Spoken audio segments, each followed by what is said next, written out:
His attention to detail. She and her wife Myra are excited to continue to spend time with Braden, and so is Braden.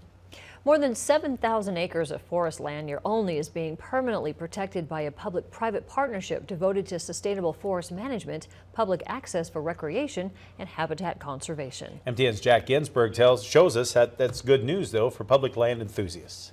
The Trust for Public Land, in partnership with the Montana Department of Fish, Wildlife, and Parks and the Montana Department of Natural Resources and Conservation, has been working together for years to acquire this land and a conservation easement that will permanently protect it.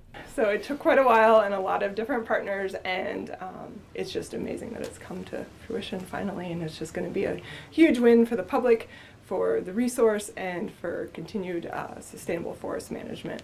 The Trust for Public Land purchased the property from Weyerhaeuser, and FWP purchased the conservation easement.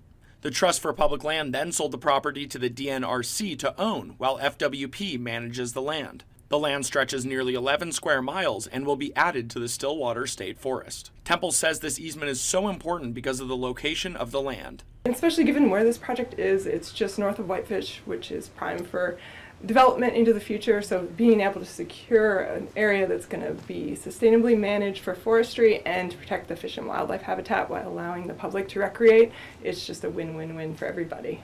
I'm here at the southwest corner of the newly purchased 7,000 acres of land. Now, it doesn't just stop here. The newly purchased land is just the first half of the two-part Whitefish Lake watershed project. When the project reaches completion, their goal is to have a total of over 13,000 acres of land protected from development and available for the public to recreate on. Kristen Kovalik, a conservation project manager for the Trust for Public Lands, says they were able to attain this land thanks to the numerous amounts of funding from private and public entities. I think that is becoming the new norm, as we just see a drop in our land and water conservation funding nationally.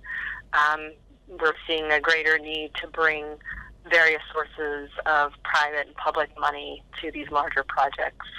Kovalik says the group aims to finish the second half of the project by the end of 2018. Jack Ginsburg, MTN News, Kalispell. She won't be over to shovel your driveway, but Erin does have details on the incoming snow for the weekend. And we are going to check out an exciting sport that's emerging.